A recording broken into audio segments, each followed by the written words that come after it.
একবার বিদায় দে মা, ঘুরে আসি।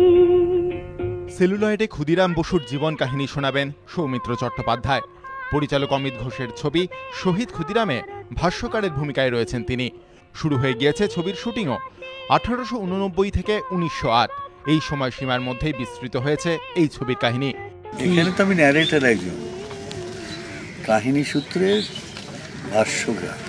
ছবি হচ্ছে, এটা তো সুখের কথা, খুবই সুখের কথা। কেননা যতটা ক্ষুদিরাম হ্যাঁ একটা নাম হিসেবে হয়তো খানিকটা বেঁচে আছেন, তার থেকে ঢের বেশি বেঁচে থাকা উচিত একটা জাতির জীবনে, এটা আমি মনে করি। এত বড় শহীদ, ওই বয়সের একটা বাচ্চা ছেলে, তাকে বাঁচিয়ে রেখেছিল ওই একটি বিশেষ করে একটি গান, যা ট্রেনে এতে আমরা ছোটবেলা থেকে শুনতাম, একবার বিদায় দাও মা, ঘুরে আসি।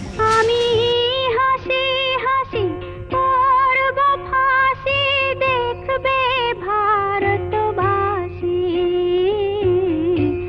একবার বিদায় দে মা, ঘুরে আসি।